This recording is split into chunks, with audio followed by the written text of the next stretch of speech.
उनके आचार्य चरण ने जब विधि बताई तो विधि बताने से पहले मत बोला कि इस मंत्र को सबके सामने मत बोलिएगा।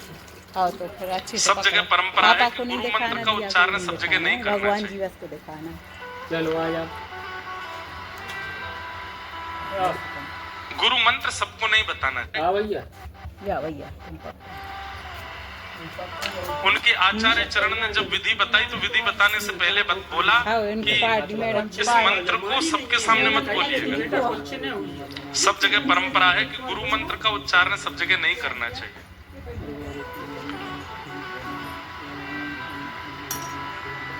गुरु मंत्र सबको नहीं बताना चाहिए। तो आचार्य चरण ने रामानुजाचार्य जी से कहा मैं विधि तो बता रहा हूं लेकिन किसी के सामने बोलना नहीं। सही में बोले ठीक है।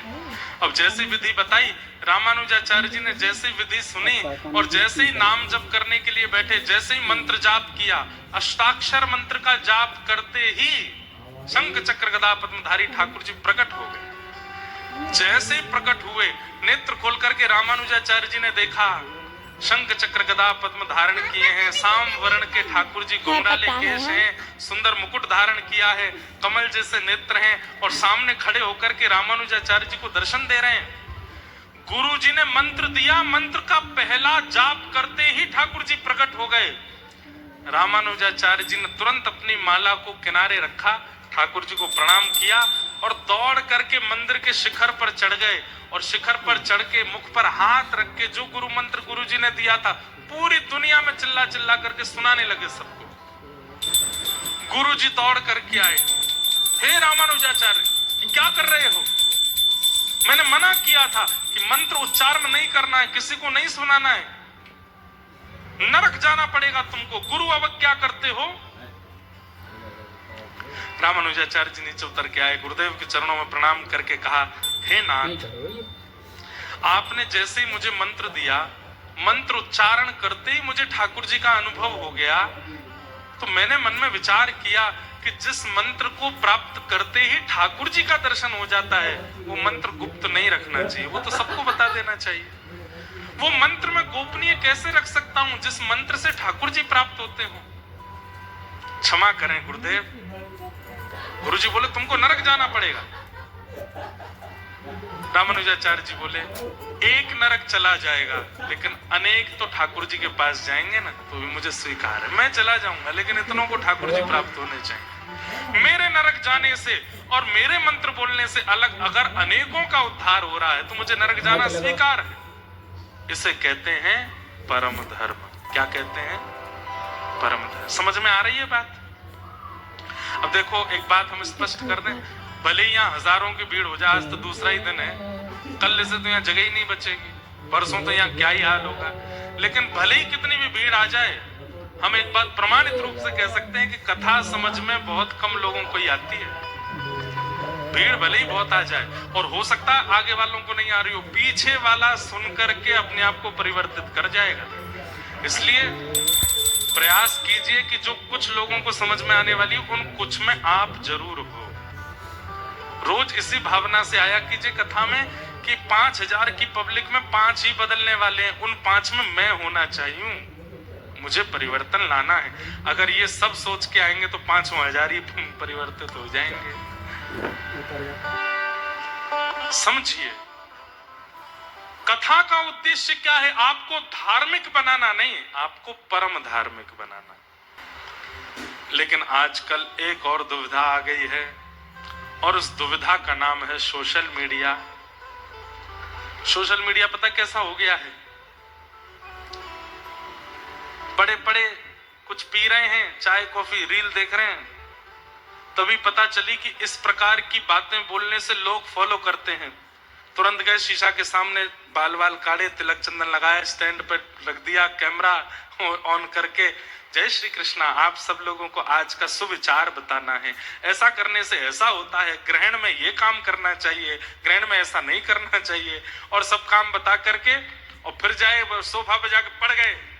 कितने लोगों ने देखा, कितने खुद ग्रहण में कुछ नहीं किया पूरी दुनिया को बता दिया।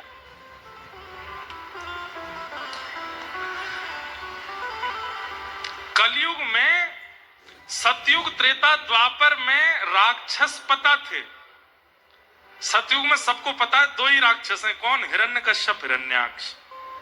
त्रेता में सबको पता है दो ही राक्षस हैं, रावण, कुंभकर्ण। द्वापर में सबको पता है कंस, शिशुपाल, दंतवक्र, दो चार ही राक्षस हैं। पर कलयुग में आपने देखा किसी राक्षस का नाम नहीं बताया। जय विजय को श्राप लगा कि तुम दोनों राक्षस बनोगे और 3 युग में राक्षस बनोगे। क्यों? सनत कुमारों ने जब उनको श्राप दिया तो ये चौथा युग क्यों छोड़ दिया? बोले क्योंकि 3 युगों में तो मानव होंगे, लेकिन कलयुग में मानव ही राक्षस बन जाएगा। हम एक बात कह दें तो कोई इसमें अतिशयोक्ति नहीं। अगर रावण, कुंभकर्ण, दंतवक्र, शिशुपाल, हिरण्यकश्यप, हिरण्याक्ष अगर ये 6 के 6 कलयुग में प्रकट हो जाएं, तो ये कलयुगी मानवों से ज्यादा सुधरे हुए होंगे। कलयुगी मानव तो इनसे भी ज्यादा खतरनाक है। कलयुगी मानव, और आप सब इस बात पर एग्री करेंगे,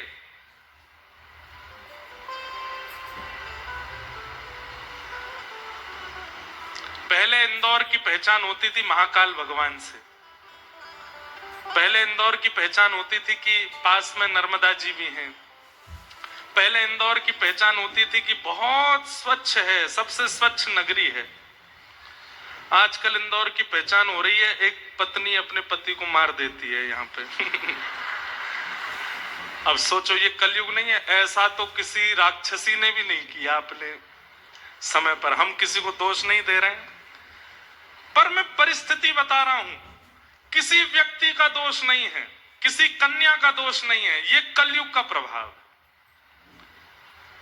आप विश्वास मान लीजिए, आप नाम जप करते हैं रोज, लेकिन कलयुग कल आपकी मति बदल दे तो इसमें कोई बहुत बड़ी बात नहीं है।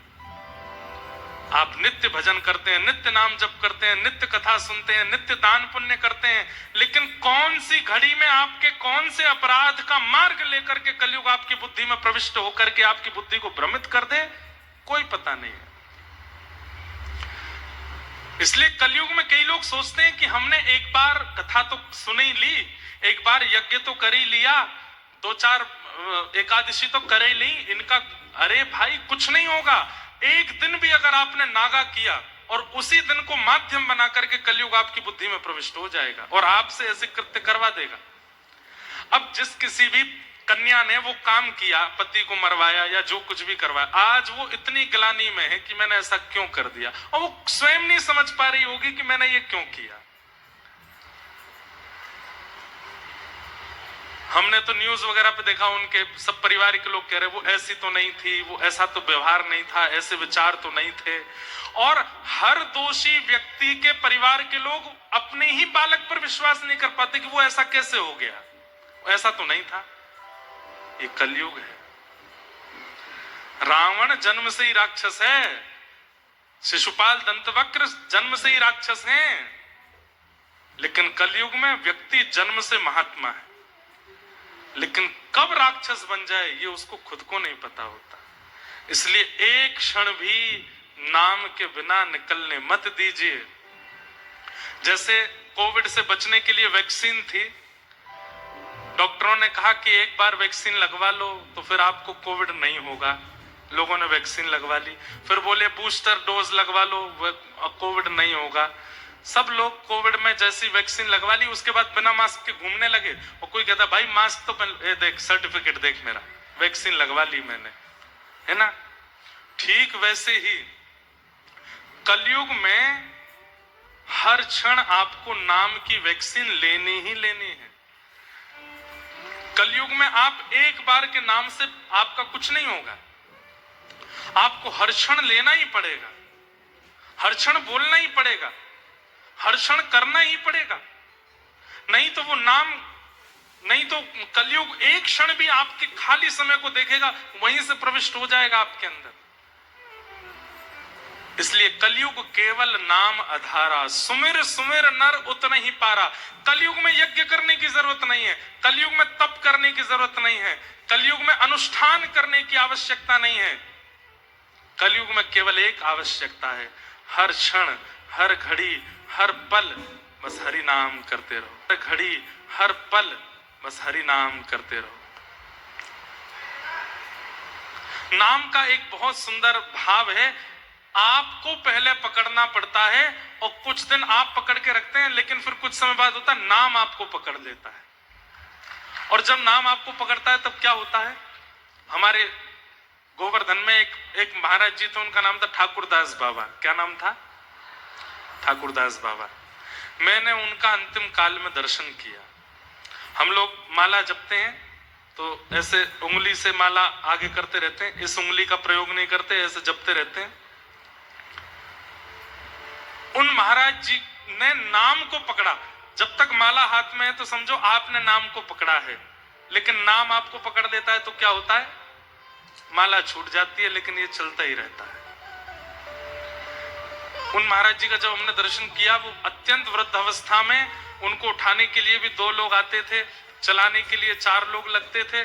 सब क्रिया उनकी और लोगों से ही होती थी, लेकिन उनकी उंगली ऐसी ही चलती रहती थी, माला नहीं होती थी, और उनके होठ अपने आप फड़कते रहते थे।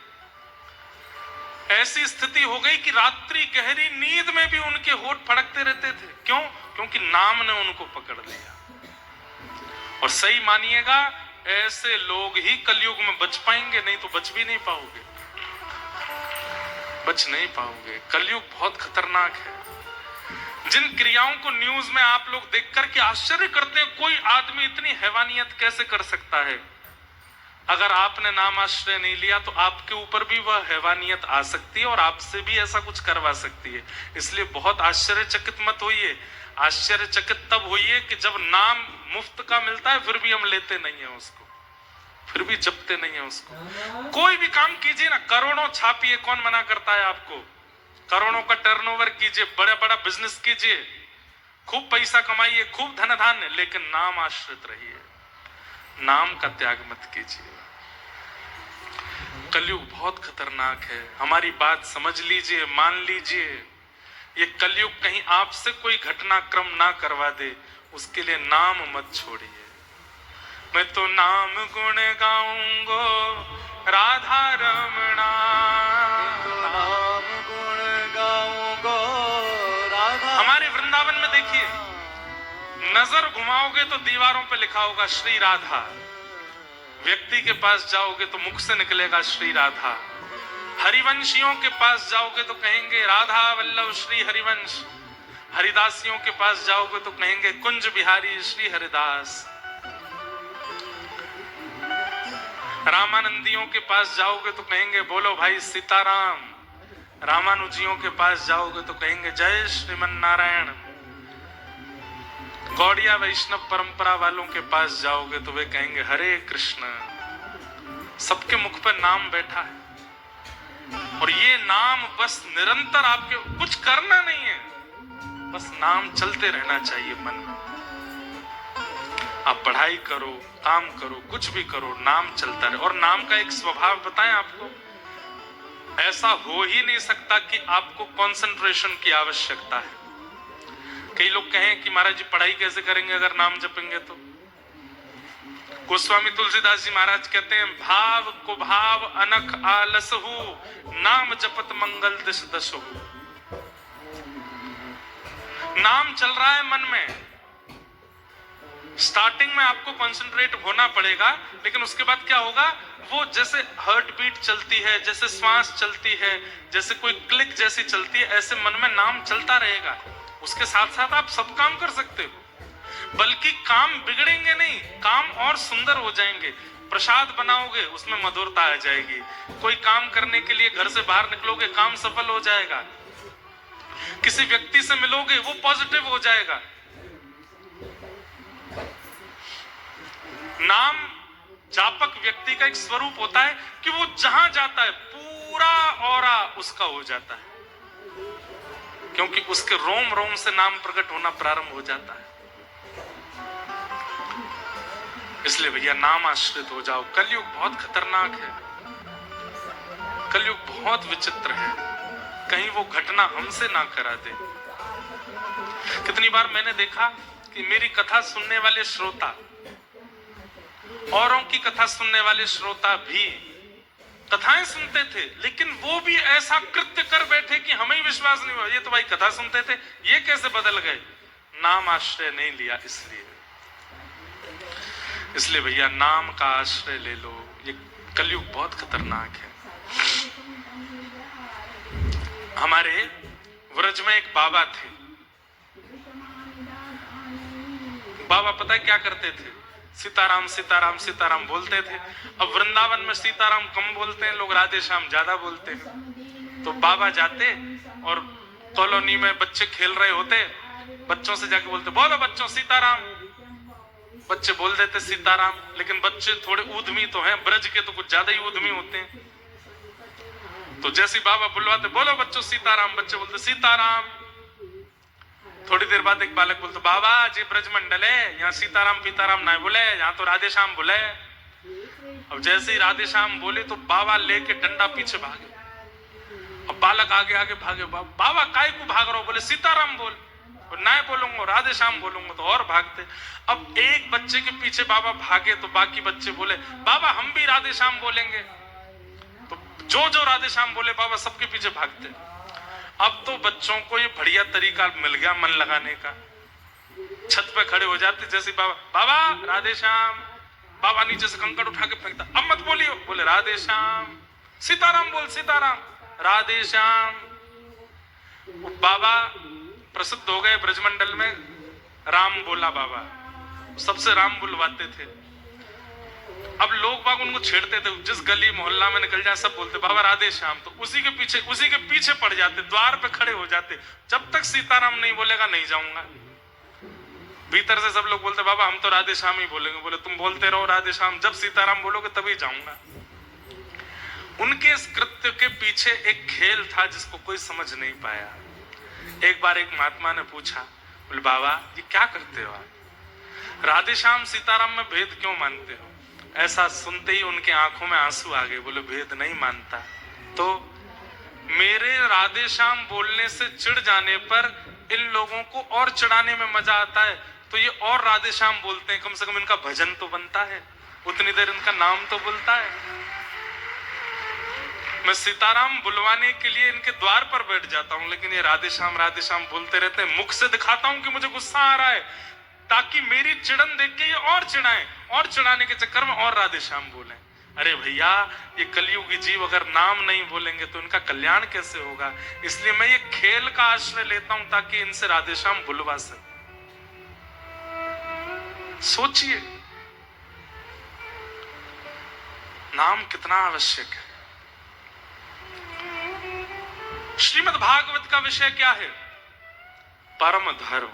और परम धर्म किसे कहते हैं? कि देह से उठ करके अब आत्मचिंता होती है। क्या केवल खाने पीने हंसने बैठने कमाने के लिए मैं आया संसार में? हंसने बैठने कमाने के लिए मैं आया संसार में? और एक बात बताएं, पुनर्जन्म किसका होता है? जिसकी इच्छाएं अधूरी रह जाती हैं उसका पुनर्जन्म होता है। मन था इंदौर में बंगला बनाना है, उसके लिए पैसे कमाने हैं, खूब कमा लिए लेकिन बंगला नहीं बना पाए, प्राण निकल गए। तो फिर जन्म होगा, और फिर जन्म होकर के फिर कोई और इच्छा। अब एक इच्छा तो पुरानी चल रही है पिछले जन्म की, इंदौर में बंगला बनाने की।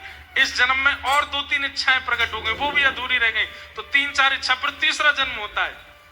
आप और मैं यहाँ पे जो हम बैठे हैं, हम कितने जन्मों की इच्छाएं अधूरी पड़ी हैं हमारी, उसकी वजह से बैठे हैं। 2 ही तरीके हैं, या तो इच्छा, अब हमें तो पता नहीं पूर्व जन्म में हमारी क्या इच्छा थी, और जब तक वो पूरी नहीं होगी तब तक जन्म लेना ही पड़ेगा।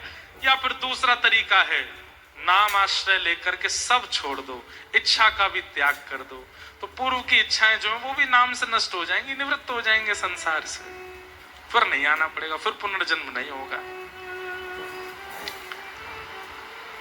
इसलिए कलयुग केवल नाम धारा, यहाँ यज्ञ नहीं, अनुष्ठान नहीं, जप नहीं, तप नहीं, वो सब करो, आपकी इच्छा है। आप यज्ञ करना चाहो कर सकते हो, आप तप करना चाहो कर सकते हो, आप नियम व्रत करना चाहो कर सकते हो, पर कलयुग में प्रधानता अगर है तो वो नाम की है, नाम।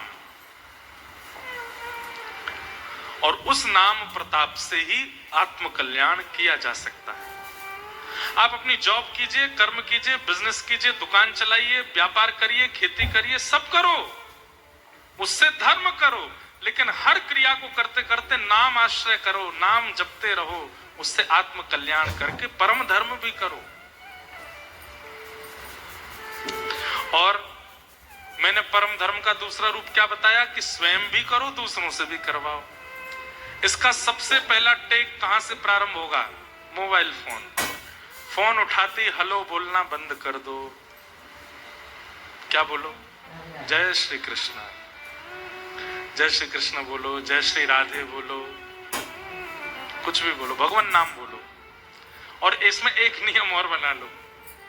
आपने कहा जय श्री कृष्ण, सामने वाला बोला भैया गुड़ कितना लेके आना, जय श्री कृष्ण। जब तक वो जय श्री कृष्ण नहीं बोले तब तक उसकी सुनो ही मत। अरे भैया हम आपसे जरूरी बात कर रहे हैं, आप सुनिए। बोले पहले जय श्री कृष्ण बोलो। जब वो जय श्री कृष्ण बोले तब अपनी बात आ गई, यहीं से ही शुरू करो।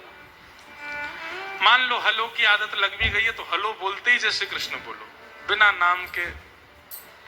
अपनी हर क्रिया में नाम प्रधान रखिए। कल हमने एक नियम बताया था, किसी को भी बुलाओ तो राधे श्याम, सीताराम, हरे कृष्ण कहकर के बुलाओ।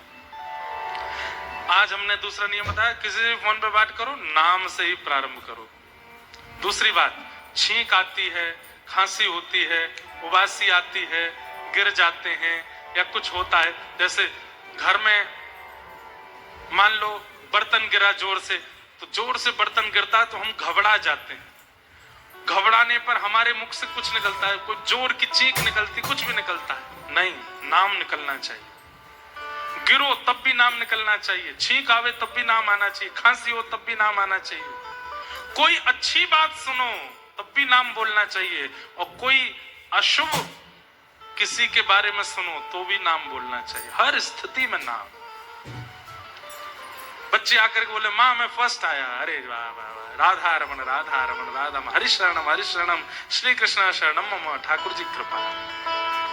बच्चा कहते माँ मैं फेल हो गया, राधा रमन राधा, ठाकुर जी कृपा। दारी इधर आ पड़ता नहीं है। नाम से ही करो सब प्रारंभ। बच्चा भी पिटते पिटते बोले माँ राधा रमन हरे कृष्णा, लग रही है मैया लग धीरे। नाम आपकी हर स्थिति में आ जाएगा, उस दिन ये कलयुग हाथ पे हाथ धरे बैठा रह जाएगा, आपका कुछ नहीं बिगाड़ पाएगा। नाम आश्रित हो जाइए, और वह नाम आश्रय ही आत्म कल्याण है, जो कि भागवत का विषय है, यानी कि परम धर्म।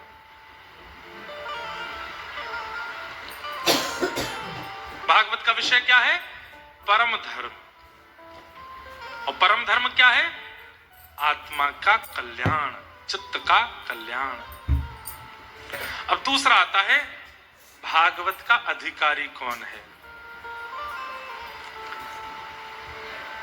ये बात तो बंधुओं आप सबको सुननी चाहिए।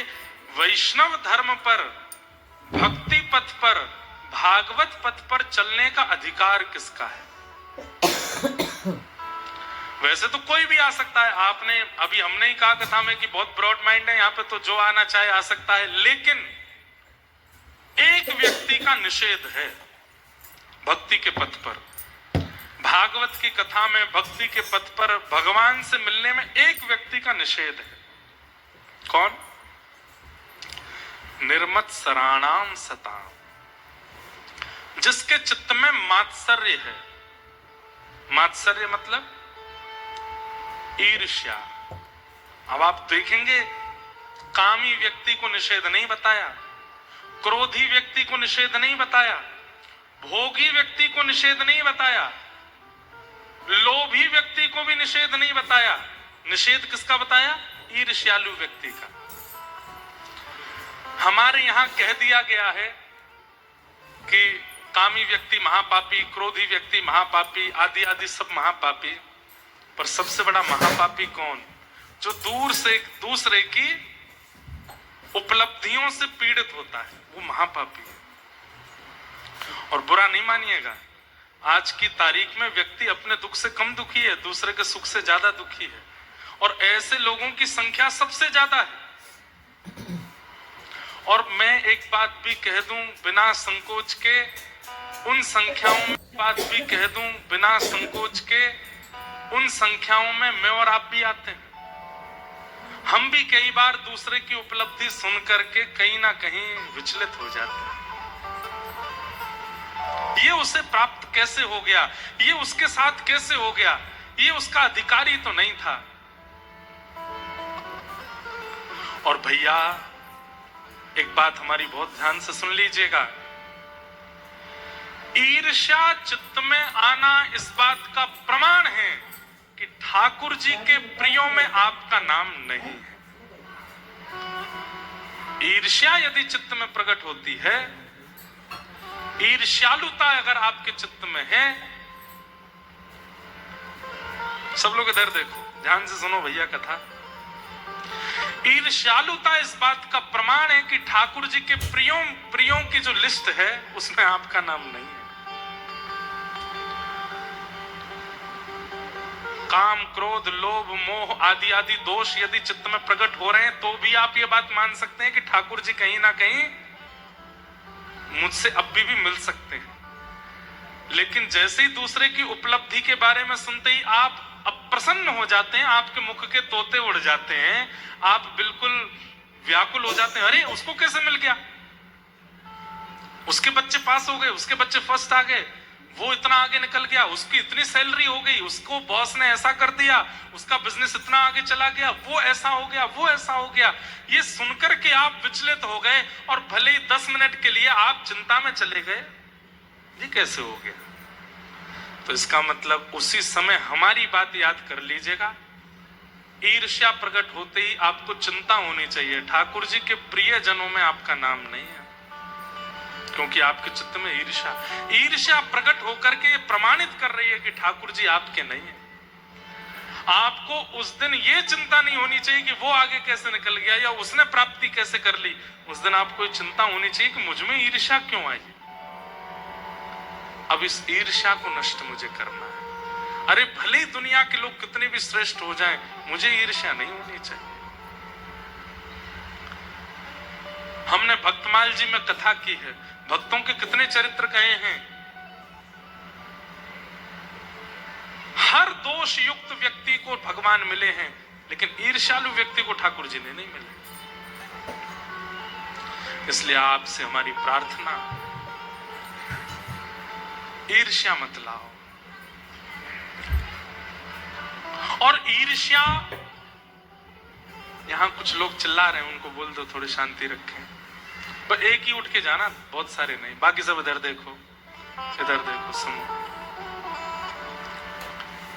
ईर्ष्या नष्ट होने का एक ही उपाय है। चैतन्य महाप्रभु कहते हैं, तृणादपि सुनीचेन, अपने आप को तृण के समान मानो।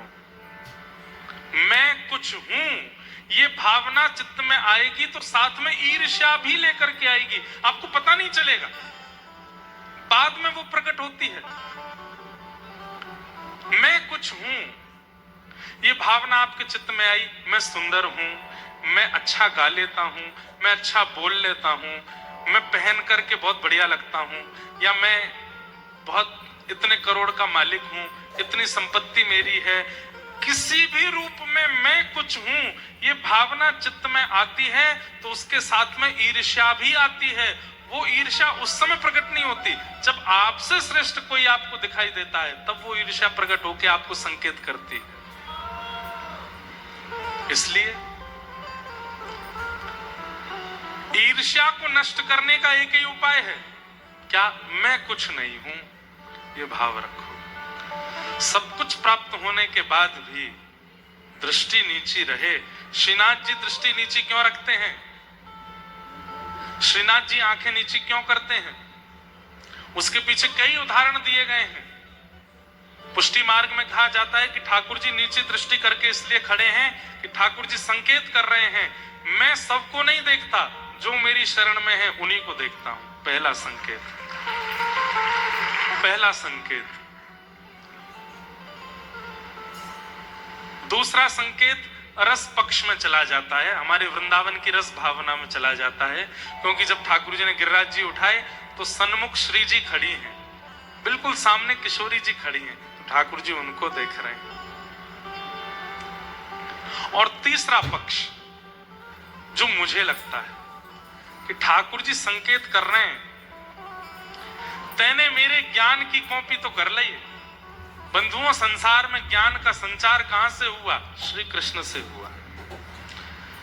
वैसे लोग इनको चोर बोलते हैं कि ये माखन चोर हैं, वास्तव में देखें तो पूरा विश्व चोर है और सबने चोरी करी इनसे है। कैसे? पति को कैसा व्यवहार करना चाहिए ये किसने सिखाया? श्री कृष्ण ने सिखाया। पति का पतित्व कृष्ण से सीखा जाता है। पुत्र कैसा होना चाहिए ये श्री कृष्ण से सीखा जाता है। प्रेमी कैसा होना चाहिए ये श्री कृष्ण से सीखा जाता है। ज्ञानी कैसा होता है ये श्री कृष्ण से सीखा जाता है। योद्धा कैसा होता है ये कृष्ण से सीखा जाता है।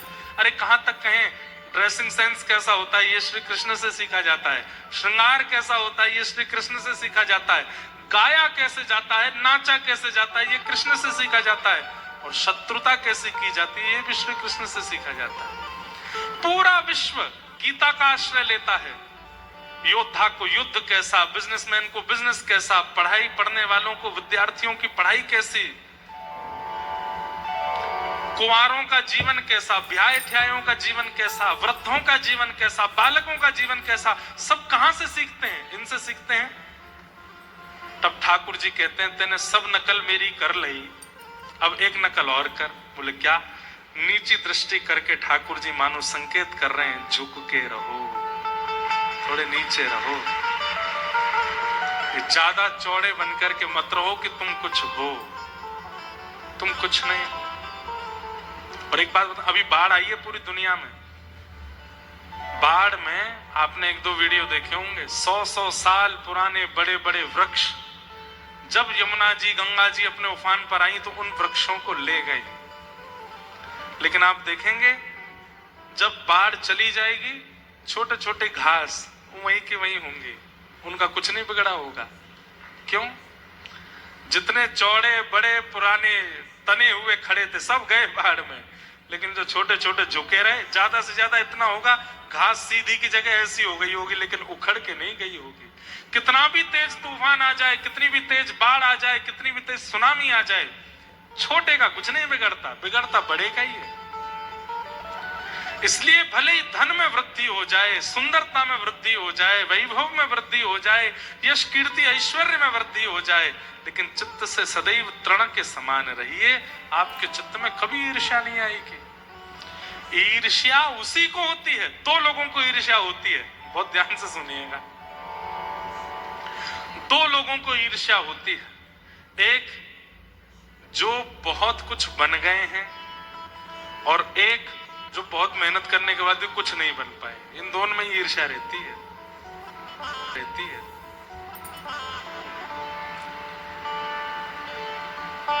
लेकिन हमें कैसा होना है? बहुत कुछ करने के बाद, बन जाने के बाद भी तृण के समान रहना है, और बहुत कुछ करने के बाद भी कुछ ना बन पाने पर भी यही रखना है। ठाकुर जी चाह रहे हैं कि तू छोटा ही रहे। ठाकुर जी चाह रहे हैं भैया तू नेक ही रहे, ज्यादा बढ़े मत आगे, कोई बात नहीं, छोटा कह रहे तो छोटा ही रह लूंगा। ईर्ष्या से बचिए। नाम आश्रय कथा काम को नष्ट कर देगी, क्रोध को नष्ट कर देगी, लेकिन ईर्ष्या का नष्ट तो आपको स्वयं करना पड़ेगा, और उसके लिए स्वयं को तृण के समान मानना पड़ेगा।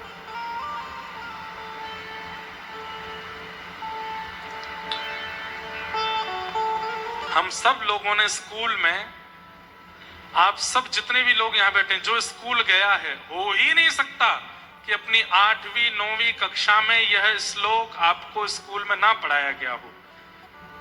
9th के बाद हिंदी संस्कृत में चॉइस होती है, पर 9वीं से पहले 7वीं 8वीं में तो संस्कृत पढ़ाई ही जाती है हर बच्चे को। कॉन्वेंट स्कूल में भी पढ़ते हैं, अब की पता नहीं।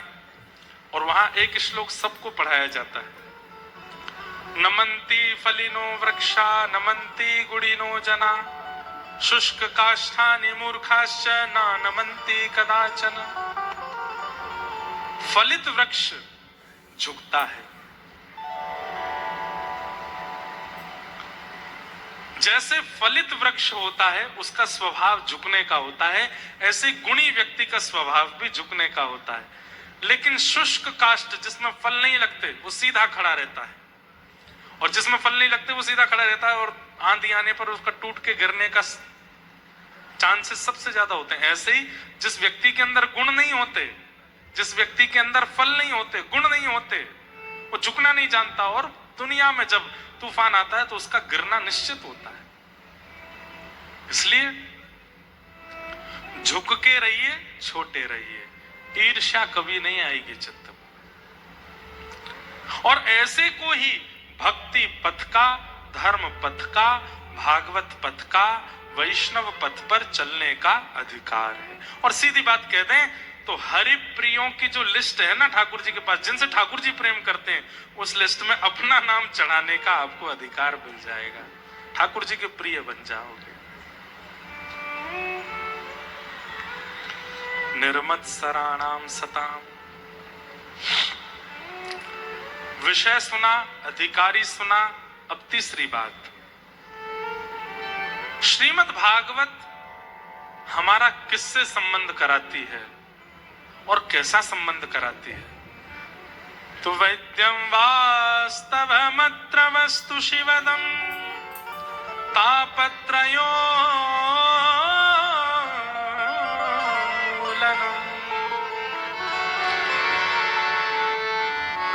वैद्यम वास्तवमत्र वस्तु शिवदम। कथा ठाकुर जी से संबंध कराती है। और कैसा संबंध? कल्याणकारी।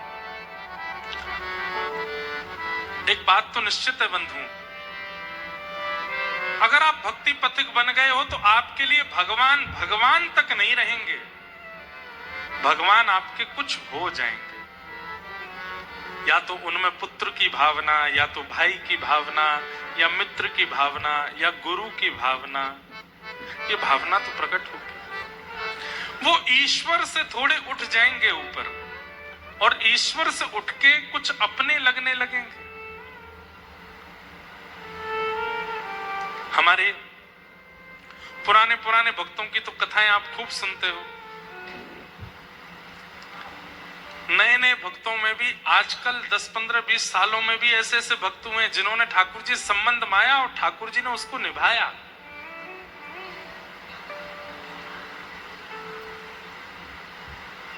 हमारे अयोध्या में एक संत हुए, संत श्री गोपालाचार्य जी महाराज।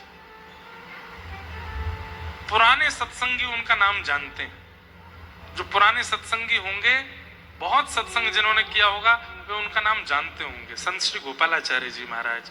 हमने तो उनका दर्शन नहीं किया, पर अयोध्या के संतों से उनके बारे में सुना है।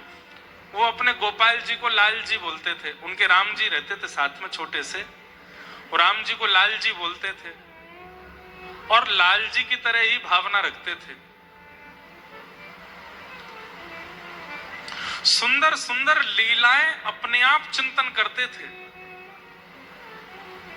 अपने आप लीलाओं का चिंतन करते थे। और उन्होंने एक बार क्या किया, गुड्डे गुड्डे होते हैं ना, गुड्डे गुड़िया होते हैं रुई के, फोम के, ऐसे उन्होंने हाथी, घोड़ा, गैया, ऊंट, शेर, ऐसे कुछ जानवर बनाए और उनको ठाकुर अपने लाल जी के सामने खिलौना के रूप में रखते थे। तो एक बार सब विद्यार्थियों से बोला, ऊपर बक्से में ठाकुर जी के खिलौना रखें, सब खिलौना निकाल के ठाकुर जी के सामने धरो, आज 56 भोग लगा है, ठाकुर जी का 56 भोग कराना है। बच्चों ने वो बक्सा निकाल करके सारे खिलौना निकाले, उसमें हाथी से लेके ऊंट, घोड़ा और ऊंट आदि सब थे उसमें, सब रुई के गुड्डा, सबको सामने रख दिया, 56 भोग लगाया। तो हमारे परम पूजनीय प्रातः स्मरणीय श्रीमद जगत गुरु रामानुजाचार्य श्री राघवाचार्य जी महाराज, जो आज भी श्री अयोध्या धाम से पूरे विश्व भर में भागवत और वाल्मीकि रामायण की कथा करते हैं, हमसे बहुत प्रेम है महाराज जी का। उन्होंने बताई, वो भी थे उन बालकों में।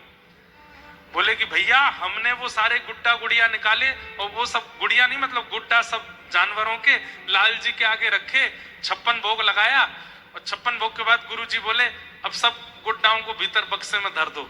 हमने सारे गुड्डा जैसे धरे, बक्सा बंद करने लगे तो बंद ही नहीं हो। क्यों? ज्यादा सामान हो गया, वो बक्से का जो डिब्बा था वो बंद ही नहीं हो। उस पर चढ़े बैठे लेकिन वो बंद ही नहीं हो। तो हम लोगों ने जाके कहा गुरुजी आश्चर्य हो गया, जिस बक्से में से सारे रुई के गुड्डे निकाले, 56 भोग लगाने के बाद हम वापस रख रहे हैं, वही गुड्डे हैं, उतने ही हैं, लेकिन बक्सा बंद ही नहीं हो रहा है। तो गुरुजी बोले अभी बंद नहीं होगा। क्यों? बोले 56 भोग खाया है ना, सबका वजन बढ़ गया है, सबका पेट बढ़ गया है। बोले क्या करें फिर? बोले एक काम करो, एक एक हाथी घोड़ा गैया ऊंट आदि सबको ऐसे पकड़ के थोड़ा थोड़ा चलाओ, थोड़ा चलाएंगे तो पाचन होगा, भोजन पच जाएगा, फिर रखो। बोले भैया हमने सत्य में घोड़ा ऐसे ऐसे चलाए, थोड़े घुमाए और थोड़ी देर घुमाने के बाद जब भीतर रखे सोई बक्सा बंद हो गया सब पतले हो गए। कहने का अभिप्राय, संबंध मानेंगे आप ठाकुर जी से तो ठाकुर जी निभाएंगे। आपने उनको लाला माना है तो वो फिर लाला की तरह व्यवहार करेंगे। अब कई लोग ठाकुर जी को बालक मान लेते हैं, ठीक है ये हमारे लाला हैं, अपने लाला को तो एसी में सुलाते हैं, ठाकुर जी को तो पंखा भी बंद कर देते हैं रात को, अपने लाला को तो हर 5 मिनट में देखने जाते हैं, ठीक तो है, रो तो नहीं रहा, ठीक है ना, कुछ है तो नहीं। ठाकुर जी सुबह देखने के बाद रात्रि हो गई, अभी तक दिखे ही नहीं, कैसे? एक बात मानिएगा, हमारी संबंध बनाना बहुत सरल होता है, निभाना बहुत मुश्किल होता है। निभाने की ताकत हो तो ही बनाइएगा, क्योंकि संसार में संबंध बनाने के बाद नहीं निभाते हैं तो चलता है। लोग सोचते हैं बड़ा आदमी हो गया अब क्यों निभाएगा, लेकिन ये नहीं सोचेंगे बड़ा आदमी, ये कहेंगे अच्छा बड़ा आदमी बन गया, तुझे अभी दिखाता हूं कितना बड़ा आदमी है तू, मुझसे बड़ा आदमी है क्या? अगर ठाकुर जी से संबंध बनाया है तो निभाने की जिम्मेवारी रखिएगा, क्योंकि अगर आपने संबंध बना के नहीं निभाया तो ठाकुर जी रूठ जाते हैं, और ठाकुर जी अगर रूठ गए, दुनिया को मनाना बहुत सरल है, उनको रुझाना बहुत मुश्किल है। बहुत सरलता से आजकल माताएं बहनें भाई लोग बहुत जल्दी संबंध बना लेते हैं। ठाकुर जी तो हमारे लाला हैं, ठाकुर जी तो हमारे भाई हैं, हम तो उनको हर महीने राखी, हर रक्षाबंधन पर राखी पहनाते हैं। आपने बना तो लिया भाई, लेकिन भाई जितना निभाते हो, आपने बना तो लिया लाला, लाला जितना निभाते हो निभाना पड़ेगा। प्रसंग आता है गोसाई श्री विठलनाथ जी, श्रीमद वल्लभाचार्य जी महाराज के सुपुत्र गोसाई श्री विठलनाथ जी ठाकुर जी को अपना लाला मानते थे। लाला ठाकुर जी को मानते थे तो उनके नाते से अब जितने भी लाला के संबंधी हैं वो सब आपके संबंधी हो गए। ठाकुर जी अगर आपके लाला हैं तो किशोरी जी आपकी कौन है? किशोरी जी आपकी बहू हैं। ठाकुर जी लाला हैं तो मधुमंगल श्रीदामा ये सब कौन है? ये भी आपके लाला हैं। ठाकुर जी आपके लाला हैं तो रुक्मणी जी कौन है? रुक्मणी जी आपकी बहू हैं। वो भावना आपको रखनी पड़ेगी। अब हमसे लोग पता नहीं क्या क्या बोल देते हैं, कई लोग हमको गुरुजी बोलते हैं, कई लोग हमको महाराज जी बोलते हैं। एक कथा में एक व्यक्ति हमको जीजा जी बोल रहा था, मैंने कि जीजा क्यों बोली भैया तेने? बोले मैं किशोरी जी को अपनी बहन मानता हूं तो ठाकुर जी उनके घरवारे हैं, और ठाकुर जी के आप सखा हो तो ठाकुर जी हमारे जीजा जी, और जीजा जी के सखा भी जीजा जी, इसलिए जीजा जी। अभी एक नया सुनो, एक व्यक्ति अभी हमको नाथ द्वार में मिला। अभी मैं नाथ द्वारा गया था यहाँ आने से एक दिन पहले, तो निकल रहा था तो जो लोग पहचानते जाते कुछ बोलते रहते, तो एक बालक बोला नाना जी रुको। मैंने कहा अरे कौन सा देवता आयो मेरो? नाना जी नाना जी का मतलब क्या हुआ? मेरी बेटी का बेटा। मैंने सुन सो गाड़ी रोको, गाड़ी इधर आओ भाई। मैं तेने मुझे नाना जी कैसे बोला? बोले मेरी माता जी आपको अपना पिता मानती हैं। जब से वो आपकी कथा सुनी है तो वो कहती हैं कि इन्होंने ही मुझे सब कुछ सिखाया, इनकी कथा सुन के ही मैं जीवन क्या है वो जान पाई हूँ। और सब कुछ बताने वाला, जीवन में राह दिखाने वाला या तो गुरु होता है या पिता होता है। अब मेरी माता जी ऑलरेडी दीक्षा पहले ले चुकी हैं, तो गुरु तो उनके हैं, लेकिन आप भी उनको सिखाते हो, इसलिए वो आपको पिता मानती हैं। और वो आपको पिता मानती हैं तो मेरे तो आप नाना जी हुए ना। मैंने कहा जय हो भाई, तेरा धन्य भाग। मैंने कि सुन, अब एक बात और सुन जा। बोले क्या? मैंने अब ठाकुर जी भी तुम्हारे नाना जी हैं, नाना जी के सखा भी नाना जी हुए। तो अब जब जब ठाकुर जी को प्रणाम करो तो यही कहना नाना जी की जय हो। वृंदावन जाओ तो यही कहना कहाँ जा रहे हो? नाना जी से मिलने जा रहे हैं। संबंध बनाना बहुत सरल होता है, और आजकल तो एक ट्रेंड बना है संबंध बनाना। ठाकुर जी को गोद में लिए घूम रहे हैं, कोई उनको मीरा की तरह प्रियतम मान रही है, कोई उनको यशोदा की तरह लाला मान रही है, कोई उनको ताऊ दादा की तरह भाई मान रहा है। बनाना बहुत सरल है, पर अगर नहीं निभाया ठाकुर जी नाराज हो जाएंगे। गोसाई श्री विठलनाथ जी, आपके 7 पुत्र थे। कितने पुत्र? 7। एक दिन आपने मंदिर जाते हुए एक चूड़ी पहनाने वाली को देखा, उससे कह दिया मेरी 7 बहुएं हैं, घर पे जाके उनको चूड़ी पहना दो और उसका जो भी वेतन हो हमसे ले लेना। मेहतरानी वो चूड़ी पहनाने वाली गई घर पे, और उसने जब 7 बहुओं को चूड़ी पहना दी तो 8वां हाथ आया किशोरी जी का। छोटे छोटे हाथ किशोरी जी ने अपने हाथ आगे किए। अब चूड़ी पहनाने वाली बोली मेरे को तो 7 की आज्ञा, लेकिन इतनी सुंदर, इतनी सुकुमारी और नेक सी लाली हाथ आगे कर रही है। रुका नहीं गया, उसने पहना दिए और जाकर के गोसाई विठलनाथ जी से कहा मैंने आपकी 8 बहुओं को चूड़ी पहना दी। गोसाई जी विठलनाथ जी बोले 8 नहीं 7 बहू हैं हमारी।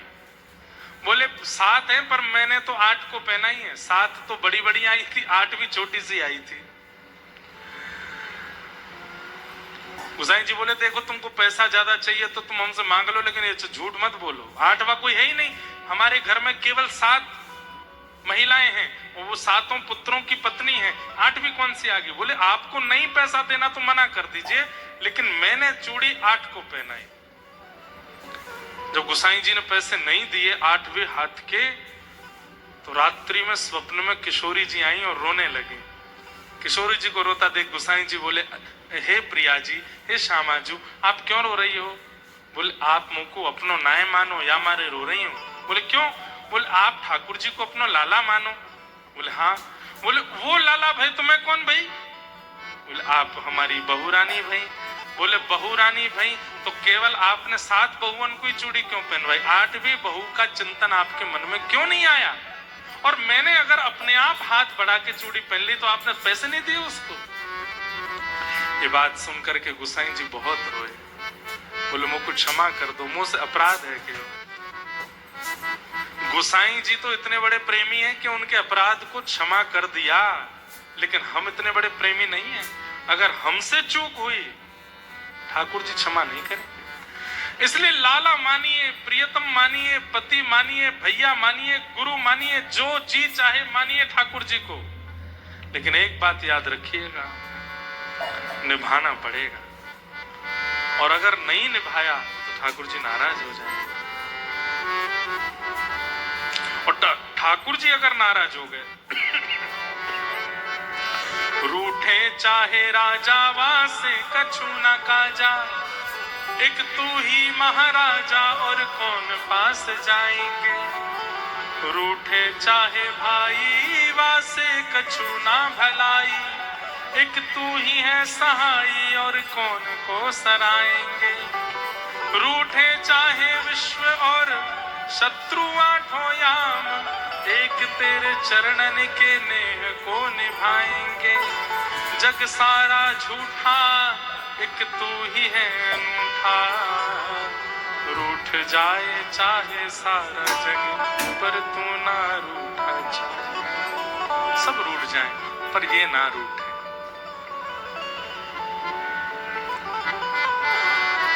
आपको पता है भगवान पांडवों की रक्षा क्यों करते हैं? तो लोग कहते हैं क्योंकि पांडव उनके भाई हैं। कौरव भाई नहीं थे भगवान के?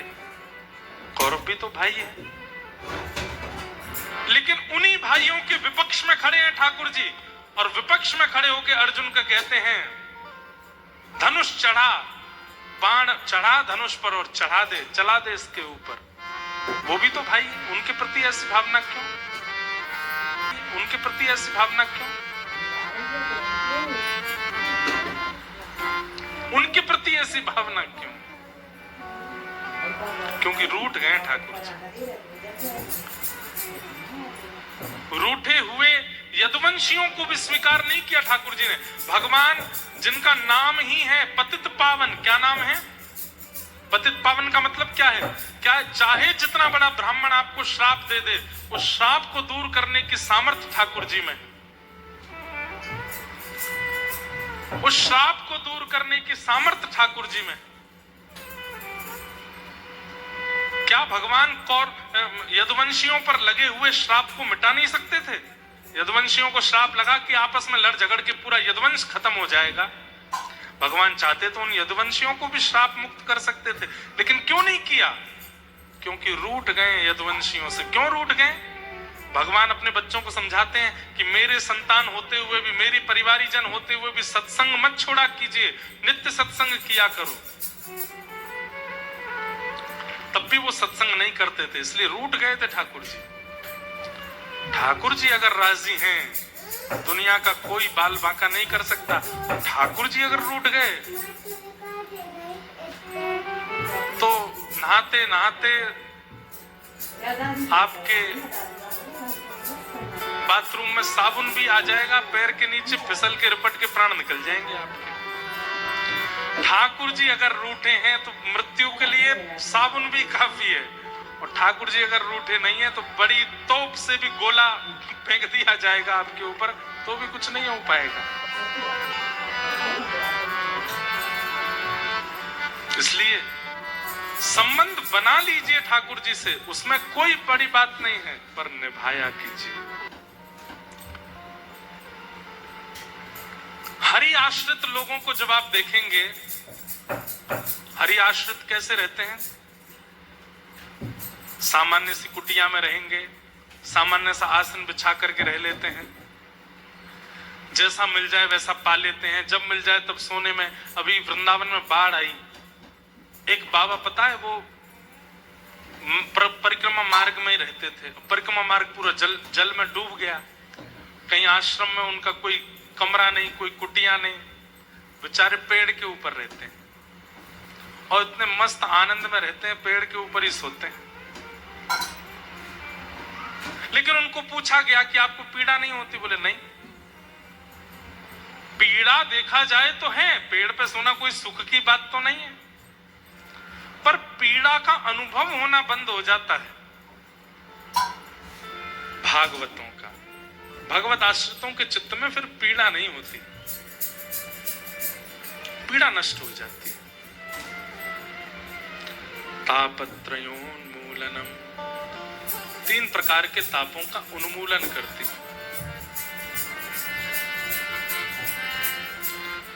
एफ नहीं लेना है, हम स्वर आई नहीं रहा।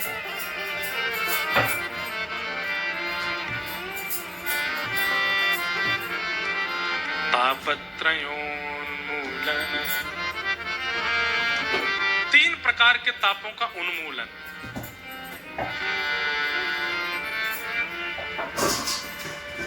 माधवदास भक्त की चर्चा हमने खूब कथाओं में सुनाई है। अतिसार का रोग हो गया उनको, और उस अतिसार के रोग में वो ना तो मंदिर जा पाते थे, ना कुछ कर पाते थे, पड़े पड़े केवल बिस्तर पर ही मलमूत्र का त्याग करते थे।